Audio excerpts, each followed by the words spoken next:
Well, now to Japan, where radiation readings around tanks holding contaminated water at the crippled Fukushima nuclear plant have spiked by more than 20%. Radiation levels taken around the site have been recorded high enough to kill an unprotected person within hours. Now, the rising radiation levels and leaks at the plant have caused international alarm, and the Japanese government said on Tuesday that it would step in with almost $500 million of funding to fix the growing levels of contaminated water at the plant.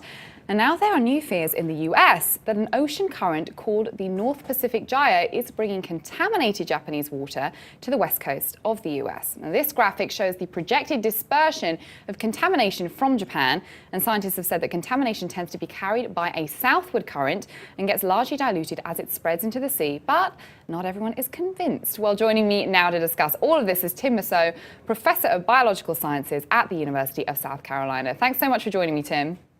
A pleasure to be here. Now, you've been to Fukushima. Just how serious is this latest leak? I think this is just part of the continuing pandemonium at the Fukushima plant, another bump in the road, as it were. I think we're going to be seeing many such events of this sort, given the scale of the disaster, the scale of the contamination.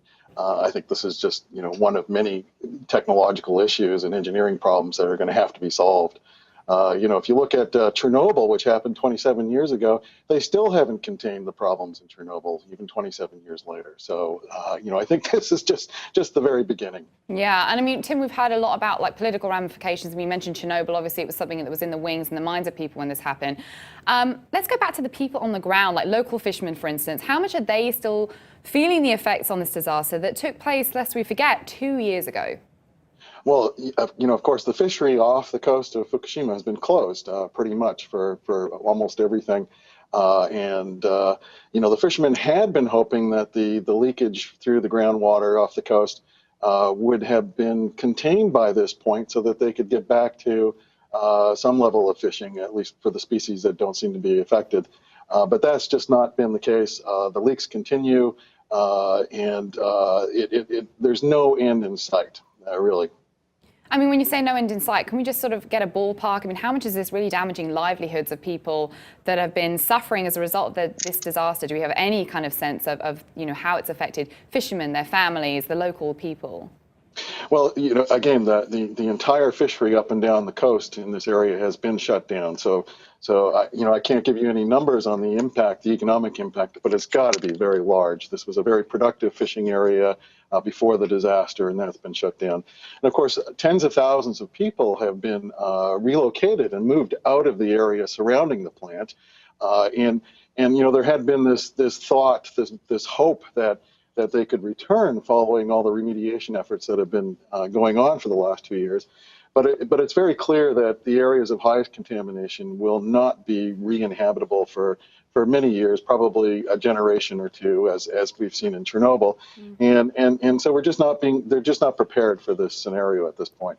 And Tim, you're just mentioning sort of the disruption to the lives and the livelihoods of people that were living near Fukushima. Does the disaster have the potential to disrupt the West Coast ecosystem entirely, or at least in part?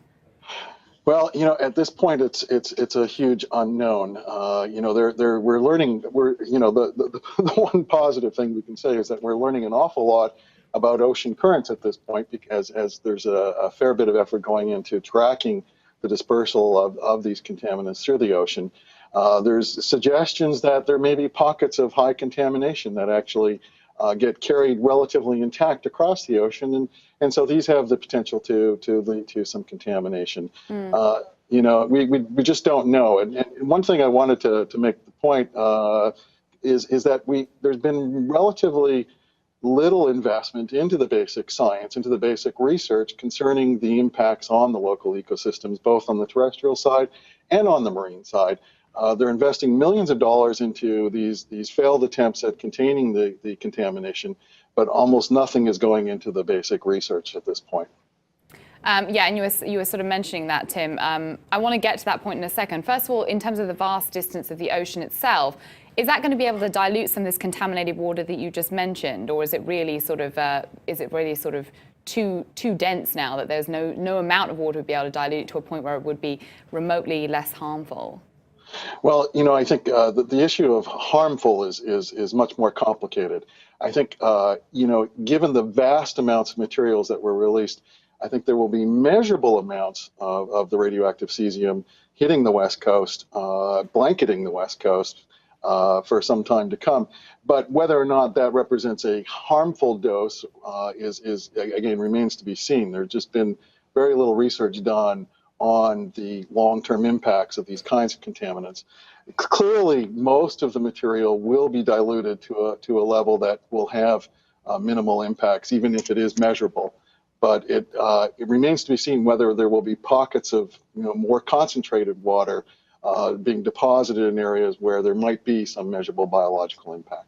And Tim, as we're sort of the outside looking in, as someone who's been there recently, what is your takeaway from having been at Fukushima? What are your takeaways so far? Oh, it's again, like Chernobyl, it's kind of a deceptively normal looking area. There's still plants growing, there's still some animals there, even though the numbers are reduced.